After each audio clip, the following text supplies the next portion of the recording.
Welcome to this week's episode of Being Human. I'm here with Dr. Sharon Varney. She's a leadership and change consultant and the author of this book, Leadership in Complexity and Change for a World in Constant Motion. Sharon, welcome to the show. Oh, thanks, Richard. Looking forward to our conversation today. Okay, so I think for some listeners, they will have heard this word complexity. It's obviously a term in common parlance, but maybe will not appreciate that there's like an entire scientific field devoted to complexity, which is starting to wend its way into sort of management discourse.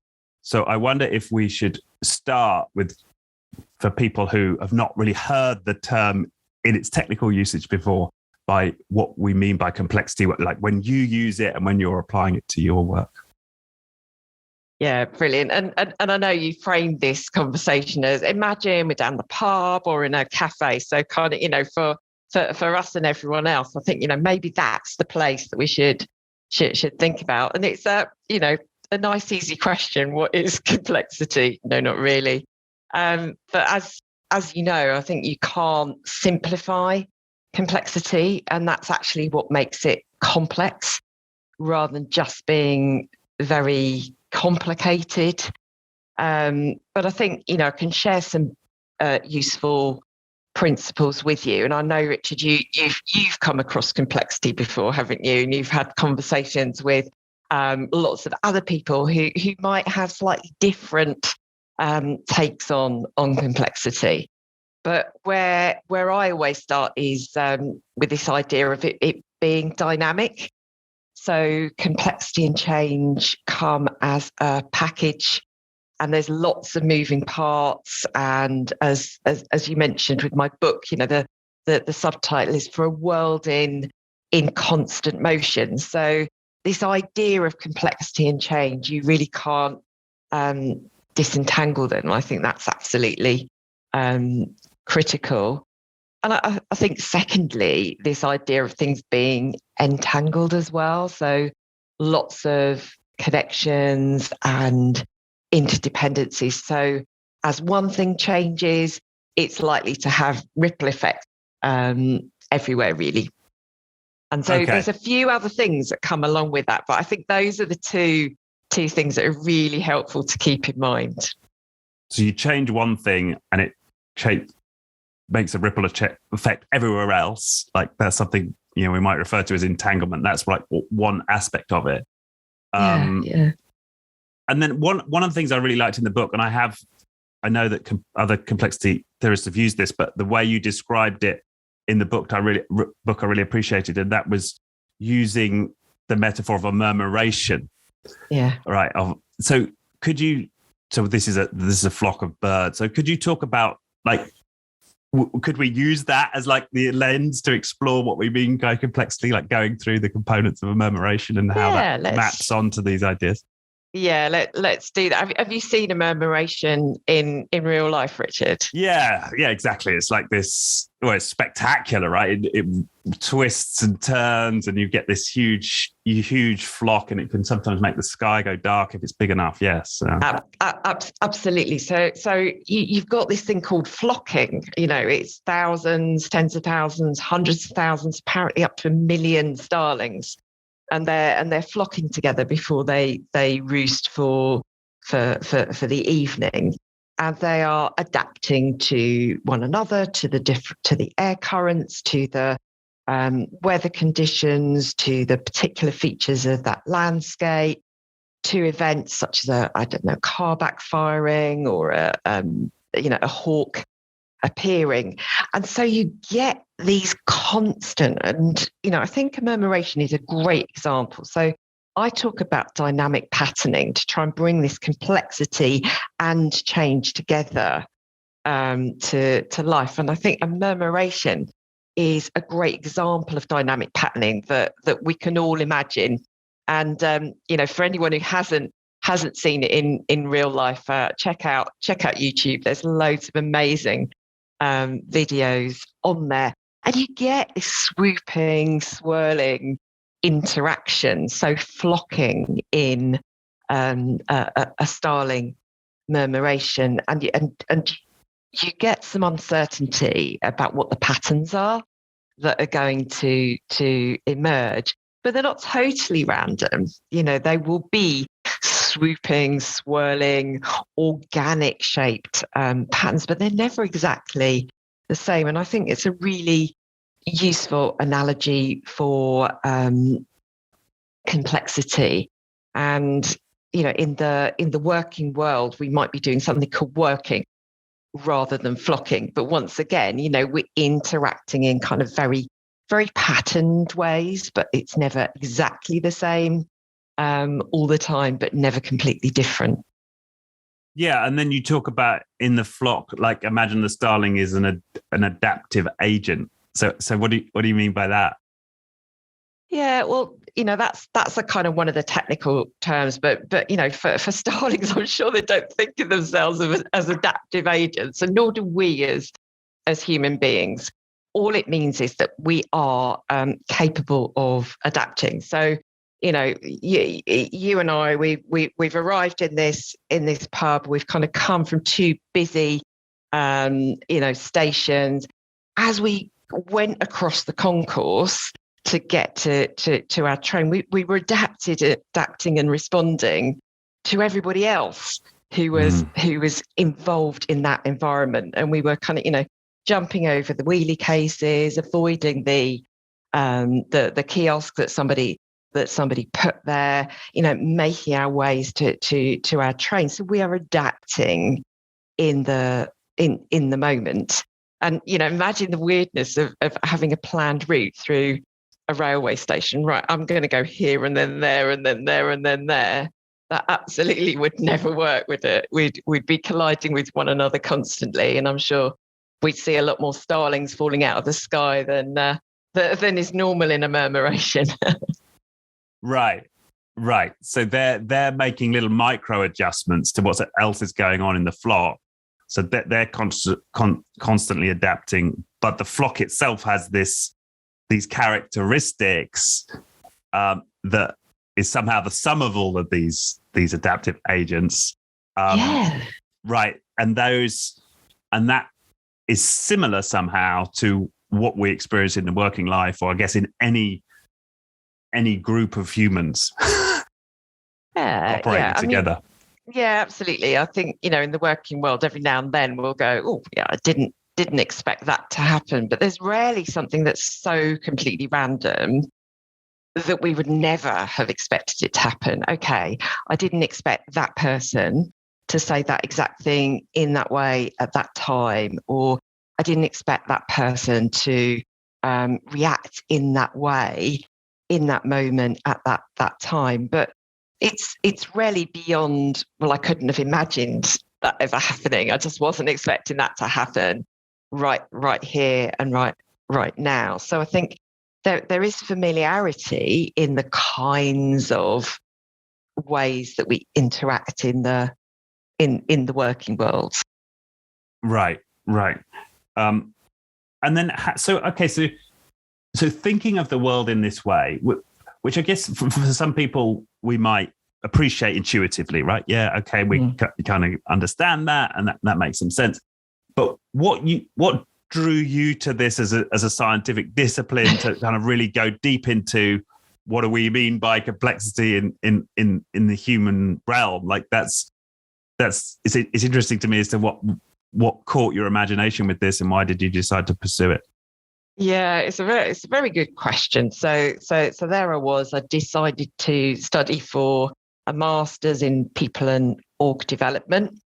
And I thought, I need to know about this. I was working in the energy sector in offshore oil and gas. And so, in a global organization and working on some kind of, big projects, how can we integrate some international mergers and acquisitions that hadn't been working too well, and how could we create leadership for example, across one global group? So there I was, just dealing with stuff that happens in the working world, and I came across complexity theory, And I suddenly went, oh my goodness, it just said so much about how my world really worked. And I kind of, I think prior to that, I was a bit out of love with kind of academic models and theories, because I thought, well, they never quite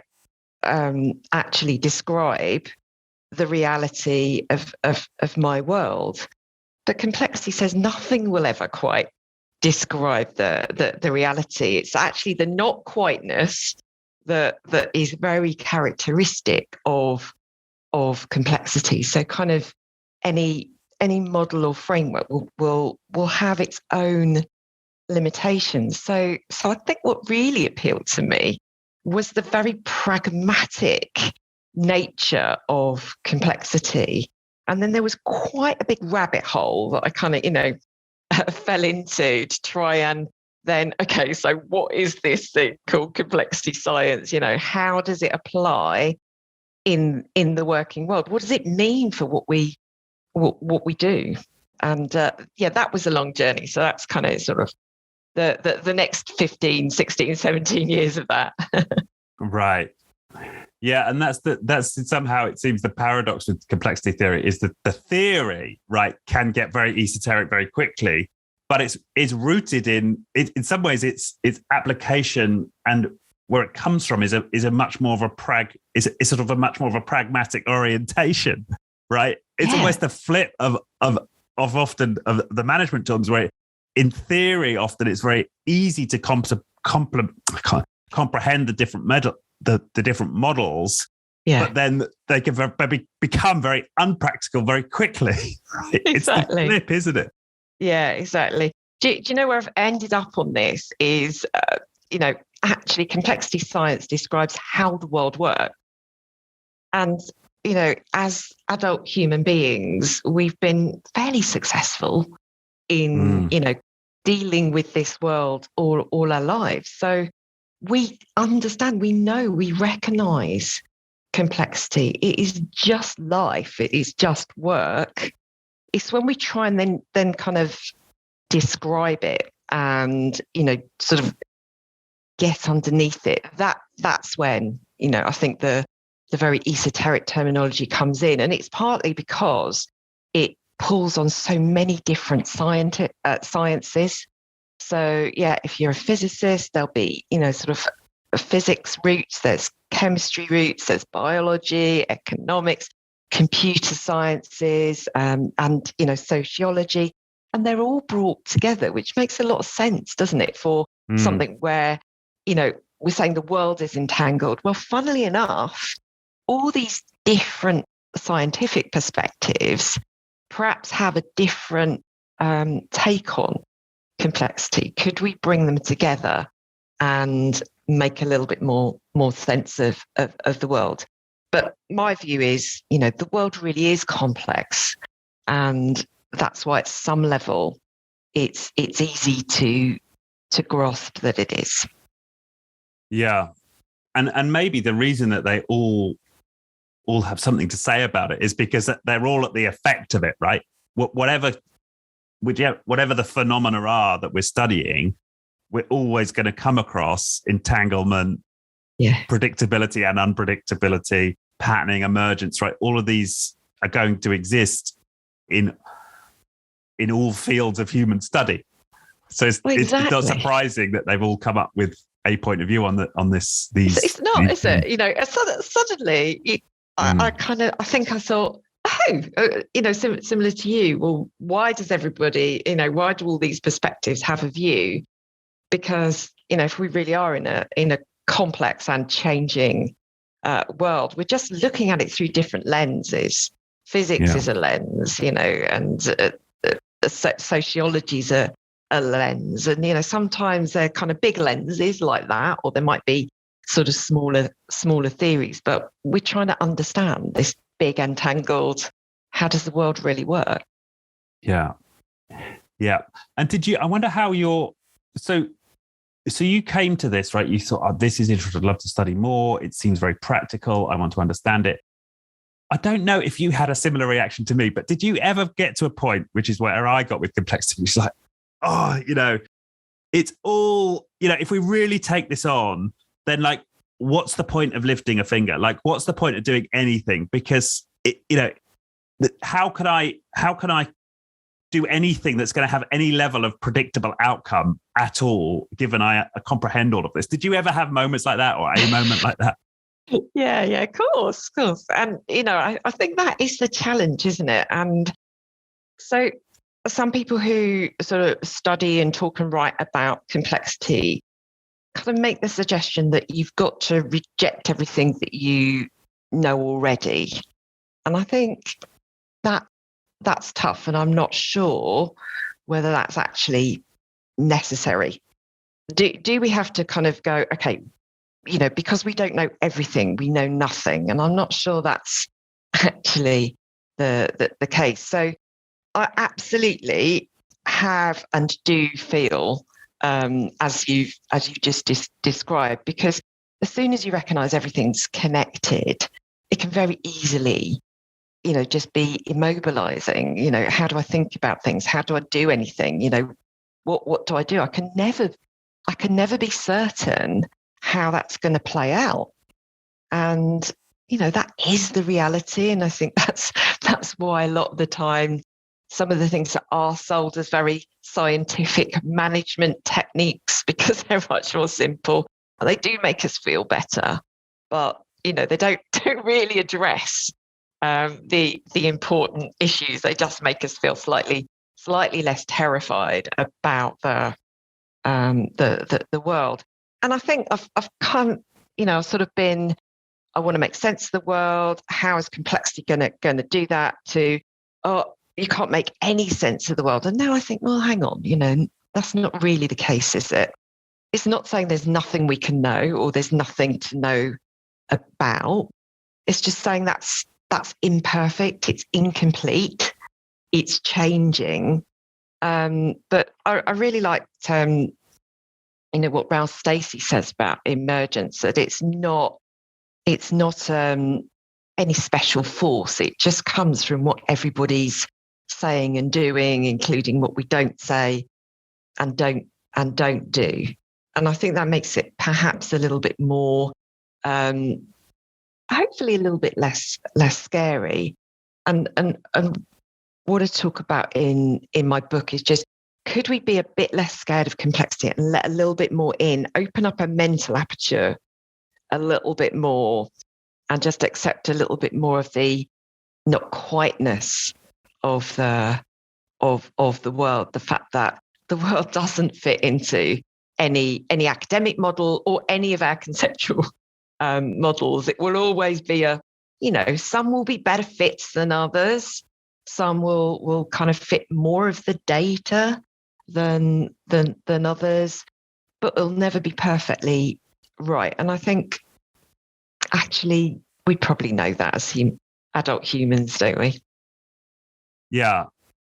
So it's accepting the not quiteness, and I love that image in the book. The imagery is the first time I'd seen it of a mental aperture, of allowing in more complexity and just allowing us to accept greater degrees of uncertainty, I suppose.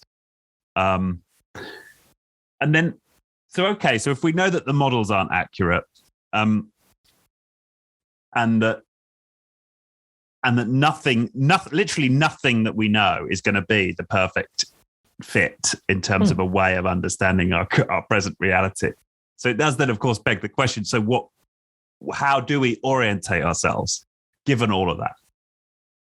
Yeah, and I think a lot of that is about learning. So, one of the things that I talk about in the book is, let's not just sort of jump to conclusions and leap into action. So, when we see something that looks familiar, we say, oh, okay, I've seen that before.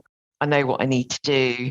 And we kind of, just kind of keep turning the wheel. And, I think change programs in organizations have kind of gone down that, oh, this isn't working, let's change it. This isn't working, let's change it. This isn't working, let's change it. Hang on, are all these change programs actually working, or do we need to change our relationship with change, for example? So I think there is something about not just jumping into action and trying to really learn. So what is changing?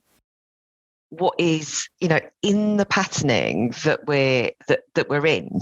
So, I concentrate on the working world, and, in the working world, which of course is connected to everything outside the working world. It's just a convenience to talk about the working world. But, what's new, what's different, what's surprising, what's puzzling, what's unexpected. So, how can I understand, and even better, we understand a little bit more about what's changing in the here and now. So, as we are down the pub, what's changing in your world, and what's changing in your world, and perhaps that will give us a little bit more of a sense of how some of these patterns are changing.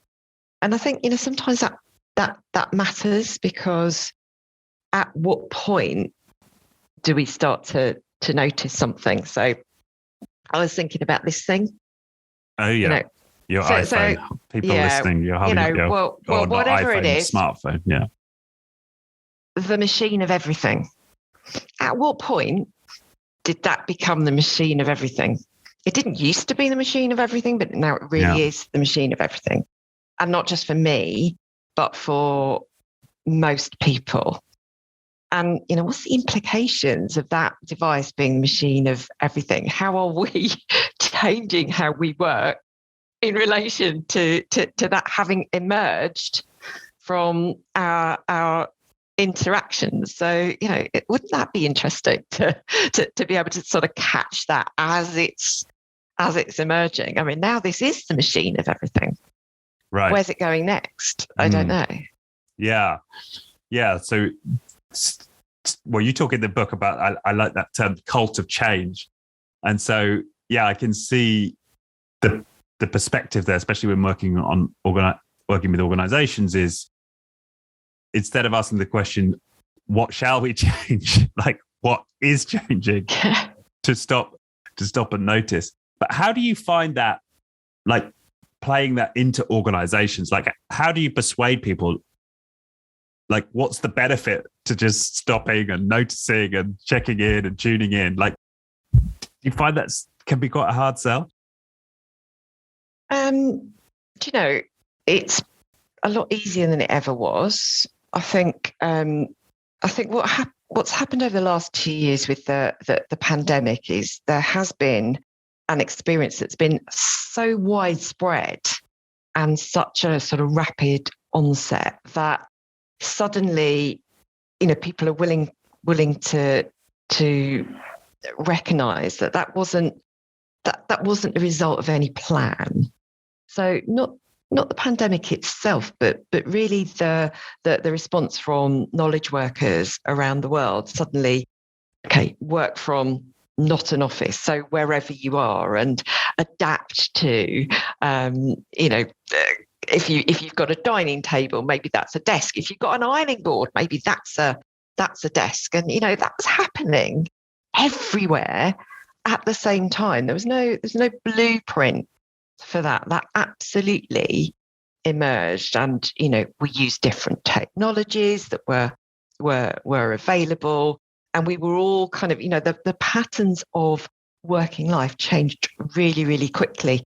And I think it's almost like if you watch The Matrix and you suddenly go, this is how the world really works. As a result of this, people are ready to say, okay, this is how the world really, really works. So I think there's a lot more recognition of it than there has been before. And also during that time, so I've been doing a lot of work in healthcare, and that's people working in the health service in the UK have been under enormous pressure, and actually they've been very quick to realise, actually I need to slow down my thinking from time to time. There is so much going on here. How can I sort of pause and notice what is changing in the here and now? So they've been able to use some of the ideas that I talk about in the book. And in fact, it's their use of the ideas. It's also what's informed the book, because it's been back into practice. So how do I slow down what I'm doing to make sense of that? So, pediatric consultant, for example, has, works in this very dynamic and changing environment. So, what does success look like? And, what does, really excellent pediatric care look like? And that is changing. So it's both and. It's not something that needs to replace everything that you ever thought you knew. It's just perhaps embracing a little bit more complexity, embracing a bit more doubt. Doubt's a great thing, and invites questions. And perhaps we can learn and have some different options. Perhaps we can adapt in that changing world. Yeah. Yeah, and I guess those two ideas correlate back to your idea of the aperture, because I can't be both running to change something and simultaneously changing my aperture. It's sort of natural for me to think, okay, if I'm going to allow myself to be aware and acknowledge doubts, a greater degree of complexity, it's going to make sense for me to slow down a bit and pause to take that in. Yeah. And then And so I suppose those two ideas work together. And so you've said you've noticed people, experiencing benefits from this. And what do you tend to use as the counter narrative, right? If the normal way to do things is to analyze a situation with a given like best practice or model and come up with an action plan, and that's going to achieve certain results. Like, what's your counter narrative to that? Because I can imagine, well, it's partly me, and I'm sure there may be listeners who'll be like, yeah, this is all great, but like, how do I sell it to my, to my organization or my client? Just open it up and do a little bit more. I'm not against analysis at all. It's just, when these kinds of analyses that you're talking about tend to be, based on past data, don't they? So we've collected, we've said, right, this is what we're going to look for. And then we go and collect it. Quite often we count it. We then display it and go, hey, this is what it is. Although, by the way, it's changed since you got that data. And it was never quite that anyway. And the little differences can make a very big difference in this world that's in motion. So it's definitely a both and approach. So I tend to say, so what is the small qualitative human scale data that's freely available in the here and now? What's coming up there? How can you notice that, and how can you start to make some of that count as well, so that you can see things? You're more likely to catch things changing. It's not guaranteed ever, but if you're not looking for it, you're less likely to. I think if we're looking out for, so what's changing in the here and now, what's new, what's different, what's surprising, what's puzzling, what's unexpected, we're opening our minds, I think, potentially increasing our chances. There's no guarantees, but that kind of closed mind, I'm never going to look, that's when I think we sometimes can miss the obvious. And it comes back and go, I don't know why I didn't see that coming. It was because I was looking that way, and it was back there maybe. Right. And yeah, you mentioned in the book the idea of weak signals, right? And so it's by working on, and I love the other term you use, small data, which you just alluded to, right? Like getting a small, high qualitative data set, if you like, and that by focusing in that way, we're not much to pick up on the weaker signals that can very often like trip up big initiatives, and then also gives you something to work with, right? Oh, if I could take that and maybe amplify it, or so it's this. Well, again, it's back to kind of slowing down, paying more attention. Yeah, absolutely. And I suppose maybe it was the data that really did appeal to the so my NHS colleagues and clients, because they're very good at using scientific data, but it's a set of scientific data. It wasn't everything, so they got really good at actually picking up and using other types of data, and then suddenly it starts to make sense. Oh, okay. Yeah. Now, towards the end of the book, you talk about leadership and you talk about the self, right? The self as a tool in all of this. And how do you? So, I guess, what have you changed about yourself as a tool that's enabled you to work more effectively, in complexity? Yeah, I think part of it is just coping. Actually really recognizing that anxiety of not being in control when you've got something to deliver, when you're accountable, when you absolutely want it to go well, or you're responsible for something. So kind of just recognizing that anxiety for myself and for others, because a lot of the work that I do is working with other groups and individuals and saying, yeah, it is normal to feel like this. And it is okay. There actually is no certainty. But that doesn't mean to say there's nothing. So it's definitely between everything and nothing. I'm not there. And kind of, just constantly saying, so how could I open up a little bit more and accept a little bit more of the complexity of the world? And I suppose this inner and outer thing, when I started thinking about, well, if everything is entangled, of course, our inner self is also part of the outside world. And my day job is organization development, and we've got this term the Yang Chen Judge has done a lot of work around, which is use of self, which is being a bit more conscious about our inner selves and how that shows up in the outside world. And again, I think it's trying to sort of make some choices about how do I show up here. And for example, if I'm kind of feeling nervous in the pit of my stomach, how is that affecting what's happening in this group? And is it sometimes helpful to voice that in a group? So, I think there's these dynamics that are going on in complexity at all different levels of scale. So when I talk about the world, that just kind of says everything's entangled, potentially entangled in some way. And actually thinking about our inner world itself can be helpful.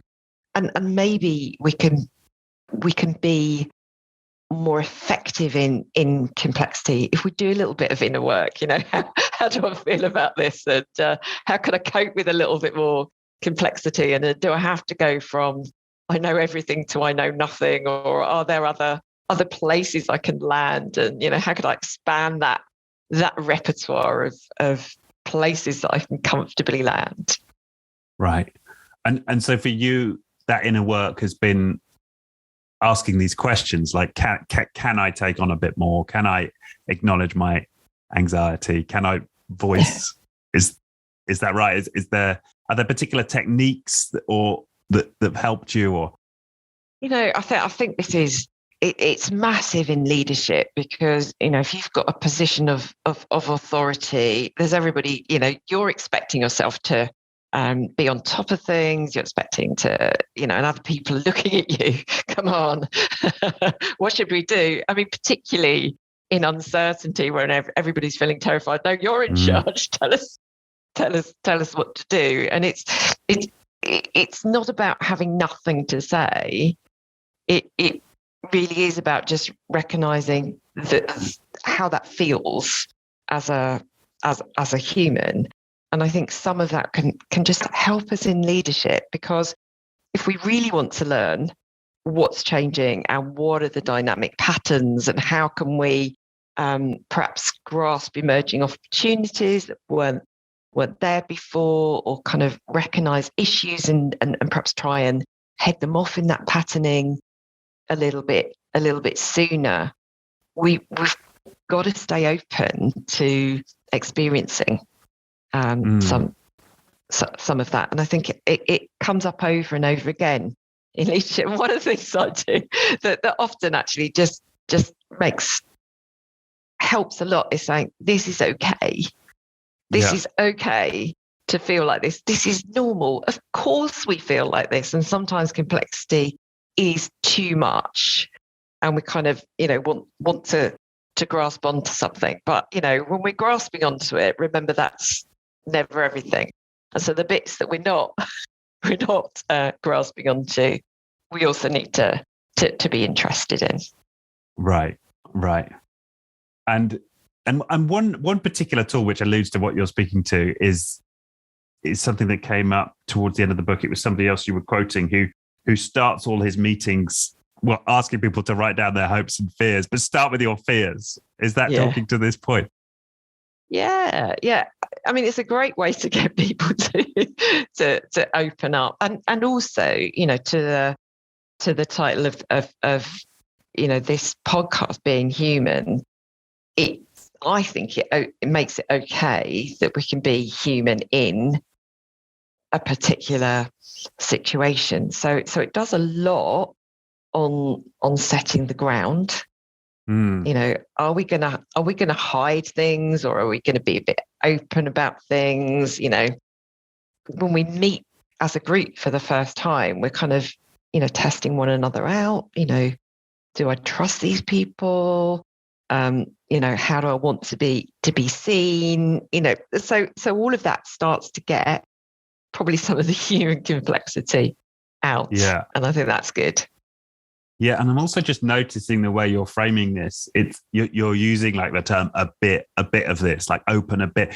And that actually talks to one of your themes, right? This incrementalism. Like, you're not saying we should start every meeting with everyone, explicitly sharing exactly how they feel, right? Like, it's like this, is that part of the philosophy here? It's just like bit by bit. Yeah, it's a really good question. It's just, is it incremental? I don't know. It's just, if we reject everything for complexity, we're taking on basically we don't know anything, and it can be really, really hard. So going back to the very pragmatic question about how can we use this, and I think you said how can we sell this, is it both and. It's not about, we never plan anything, for example. I mean, some people would like to think that, because they were never fans of planning anyway. They go, great, don't need any plans, let's just jump right in. And that's not necessarily better. That's just a different approach that you're choosing in the patterning. So your big planned change initiatives are part of the patterning, as much as, I'll tell you what, we'll do it from a sort of seat of the pants way. So we do have choices in there. And I think it's just understanding a little bit more about, well, what choices are we making? And we'll never have perfect view, but if we can kind of learn a little bit more, open our minds a little bit more, recognize that the world is always more complex than we'll ever get on top of, and it's always changing more quickly, so we could never get on top of it anyway, then I think we can start to say, so what can we do in this uncertainty, and how can we make how do we make choices? That I think that really is a key part of leadership, really. How do we make the choices? Yeah. But not, not necessarily. So I guess you're saying not necessarily incremental. Like you might, not necessarily incremental. Kind of, loops works a lot. So, try something, test it out. But yeah, the science doesn't necessarily work incrementally. Sometimes you just flip to something and it's not necessarily giving you, it's that tipping point idea. Right. It's not an avalanche till it is an avalanche. Right. The conditions were there, but only at the point that becomes an avalanche is it an avalanche? Yeah.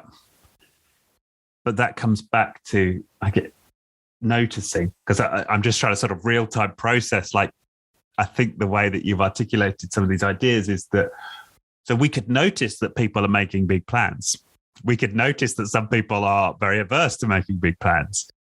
We could notice that all of that is happening without making a judgment. Like, because I'm just playing with my own biases here. Like, I would always side with the people not making the big plans, right? Who would just want to be diving in and potentially taking radical action. And I can see the challenge in my own mind of being in such a scenario of needing to just kind of step back a little bit, suspend. You talk about that in terms of dialogue, right? Suspend my judgment, voice that, I can see that there are some people who feel it's valuable to make a plan here, and there are others who don't. And then based on that, like almost like sensing for, is it something incremental that might make more sense to do here, or is it something more radical? But I can imagine that takes quite a lot of discipline and mind, does it? Yeah, I think it does. I think it does. If you're looking for easy answers, complexity is probably not going to be where you look. But also this is the world, isn't it? If you agree that the world really is complex and changing because we're interdependent, for example, then somehow or some way we need to start to sort of grasp onto to some of these ideas in order to change things. So I would be looking. You talked about noticing. Is it all sort of big plans or seat of the pants? And I'd say, in organizations where change is always kind of, these big programmed events, look out for where it's not. Where is that not the case? Where is changing happening outside of those programs? What's going on there? Who's doing it? And, what's actually happening? And are there slightly different patterns in the kind of informal part of the organization? So everyone says, change happens through these big formal programs, and that army of very expensive change consultants that we've brought in, or are you sort of looking for where changing's already happening in that space? How is that slightly different? Could you, I think you used the term amplify that, could we catch people doing something right and say, okay, what's going on here and what's enabling that in this situation? Yeah. Which is a very different orientation, isn't it? Because it means that I'm not going, let's say I'm a change sort of professional. I'm not going in with my idea of what should change, my model, my plan. I'm starting with noticing, just tuning in and noticing. Yeah, and helping other people to do that. So, thinking about changing as a process, how's that going? And, what's actually changing already? And how is the programmed change that you're looking at playing into that? There's a lot of changes that need planning. I mean, if you a new building, or when it's in offshore oil and gas, a new vessel, you've got to plan that sort of thing. That doesn't just happen. So I'm not against planning. Plan things that that can be planned, and recognize that there's a lot that can't be planned. And that's where the noticing is coming in at the edges or outside of your own project. That's a great way to put blinkers on and really not notice what's changing. Be purely in your own project, your own deliverables, your milestones. You're so focused, you've seen nothing that's changing. And so those kinds of things, I think, are maybe slightly less threatening. Okay, great, that's happening in your program. What's happening elsewhere? Is there anything else going on? Funny you should ask that. There is. And what are people kind of grumbling about over there? Well, that's an interesting one. Yeah, they're talking about this kind of thing. So it's a way of bringing in that data to inform some of the decision making. Yeah. And then presumably that requires an art almost of knowing, okay, well, I kind of necessarily have to assume that all this complexity doesn't exist in order to get something done in this area. And I guess that's why we have the idea of scope of a project or a particular set of actions. Yeah, it's a both and, right? So I've got to do that, and it's like, well, where do I scan around as well? I think assumed complexity does exist. Yeah, like that I get, but I'm just asking: is there so complexity exists, and is there I guess, and is there a need to somehow, I suppose, to focus? Okay, so maybe I'm asking a different question. What do we mean by focus in the context of complexity? So what focus does is it says some things are important and other things are not important. Basically, scope does the same. It's a way of focusing what's in or what's out of focus, what's in or what's out of scope. Now, if you're in a world that doesn't change, maybe that's okay. And, maybe you had enough information ahead of time to make a really perfect decision on what's in or out of scope or what's in or out of focus. But that's not really the case. We're always working with imperfect information and it's changing anyway. So I would say if you're on a program, for example, and you're looking at what's in scope, put some time into your project plan to say, what's going on outside of this scope? What else is happening?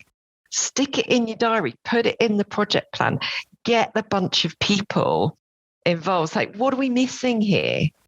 What's changing? What should we be paying attention to? So it's not saying we don't have any scope and we don't have any focus, but it is recognizing that scope and focus is meaning that we are missing things. So we're putting in some time to deliberately say, okay, so what are we missing? What else is going on? And getting different voices into that. Yeah, and I think that framing of thinking of it in terms of important and what's not may be useful in that scenario, because you might say, well, our scope in some ways represents what's important. Now we've done that scanning. Now, does that change what's important to us, given that? And we might say, well, no, we still understand that we still think this is the important thing to be following, given our now slightly increased understanding of the complexity. But it's now useful that's okay. And it's now useful for us to understand how we might be impacting others and how they might be impacting us. So there's something I put in one of the chapters called a complexity response generator. Okay. And the idea is to kind of think of more different responses. So do nothing would be one of 9 responses in that complexity response generator. And I would say if you're choosing do nothing actively, that might be better than choosing it because you didn't think of anything else or you didn't look outside. So, it really is about that kind of learning and what is changing and, how do we need to adapt? How, what are the opportunities here to do it differently? Maybe there's something great's come up that wasn't there before. Yeah. but again, I think this again marries. I find that a lot of these ideas kind of cluster and self-reinforce, because you also, which I love this term of agilitis, right? This idea that we become so good at being agile and just responding to all these changes that in itself becomes like our focus is on being agile, as opposed to perhaps what we're talking about here is like taking a slower view, staying constant in terms of what's important to us, but always sort of scanning around the edges. Yeah. So in a very kind of agile, frenetic, energetic world, take 10 minutes. Slow down your thinking. So what's new, what's different, what's surprising, what's puzzling, what's unexpected? Actually, when I introduce these ideas, I give people 2 minutes, sometimes 3 if I'm being really generous, and invite them to come up with lots of ideas in those minutes. So people think slowing down thinking requires huge amounts of time. It doesn't. It requires dedicated, bracketed time in the doing to notice and notice what's changing, and perhaps ask others what's happening. This is not doesn't have to be a massively time-consuming activity. It just needs to be part of how we're working. And conversely, in a very analytical environment where kind of, it's all about analyzing and planning, that also is part of the pattern, who's doing what. And maybe the decision is, well, jump in, try something. Let's learn from action here. So it might be, it's just to open up our range of responses in that complex world. Yeah. Yeah. And allowing for the wisdom to emerge, right? Is that right? Yeah, it might be wisdom, or it might later turn out, oh, that wasn't the, but perhaps it was the best thing we could do at that point. We did at least try and find out a little bit more about what was going on. It is hard. We can't be perfect in this world, and I think that's something that we can try, we can learn, we can try and use different kinds of data. But there's no guarantees. Right. Yeah. It's but back to pragmatists, right? Yeah, but there also are no guarantees in all those models that come with guarantees. I mean, that's snake oil too. Yeah. Of course. It's back to this. Yeah, the pragmatist. I mean, it's interesting. Like, even in my own thought process, there, I'm like, yeah, but if we do this, then we can be wise, and then we'll know we've done a good decision because we've made a wise one. But like, even that's not true, right? Not even that's not true, but that's not true. But we can hope to make potentially a better choice, which is closer to reality. It's something about making a context-specific choice, and maybe that's what's better about it, and kind of then learning how that context is changing, rather than saying, okay, these are the right choices, let's put them in here. It sometimes about very sort of local decision making. Yeah, and a commitment to keep checking in on context. Yeah, exactly that. Yeah. No, that makes sense. That makes sense. I'm just I'm looking at my mind map here and seeing if there's anything I've missed. That one other thing I wanted to touch on, which we talked briefly before the show, is like, if it's all complex and it's all context specific, it may be difficult for us to come up with a should, right? It's difficult for us to come up with like an ethical stance, right? Because right, we're acknowledging that the situation we're in is changing, and one context is not the same as the next. So how do we develop an ethical stance in that situation? Yeah, I mean, it's a tough one, isn't it? And I've become more interested in ethics and how can we choose? Because if we lose the linear, if this, then that connection between cause and effect, on what basis do we act? So it actually, for me, becomes more interesting. And, does anything go? Well, no, it doesn't, because emergence is happening through everything that everybody's saying and doing. And sometimes, a chance comment, particularly from someone who's got a lot of influence or power, can have massive effects. So does anything go? Not really. And I think ethics is about perhaps choosing our actions based on something rather than nothing.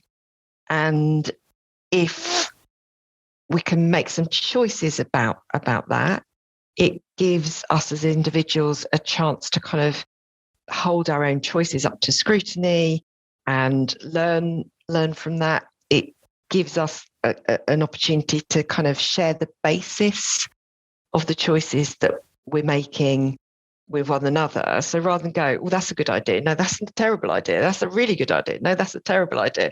We can kind of, start to work out where we're coming from. So I think it does give us something to perhaps use in making some choices about how we respond in the world. Yeah.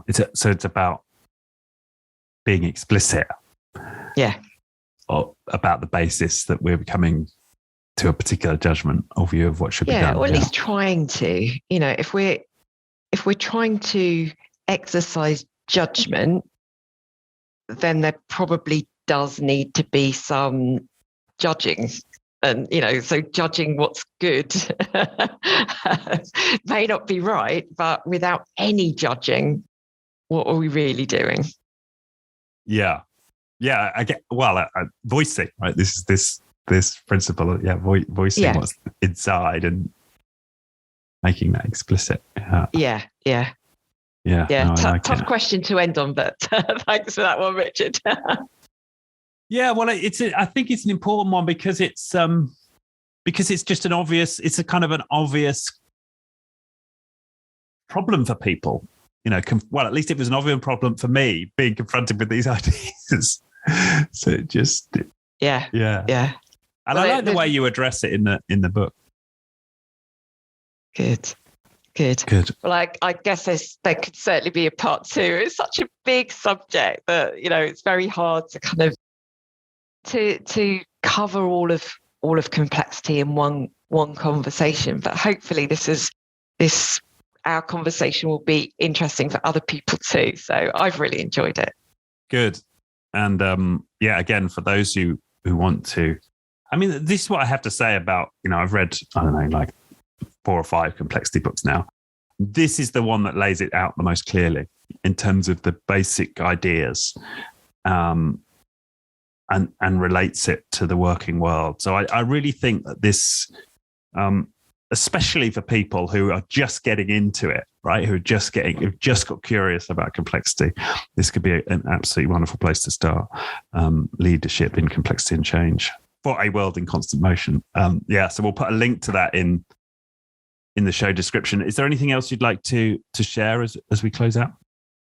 No, that's amazing, and I'm glad that that's the case, because I've worked hard to kind of make some of these ideas a bit more accessible so that we can choose how to use them in our worlds. So thank you. Well, I certainly think the book's achieved that. So yeah. Okay, wonderful. Well, thanks again. This has been great. Wonderful. Thank you, Richard. All right.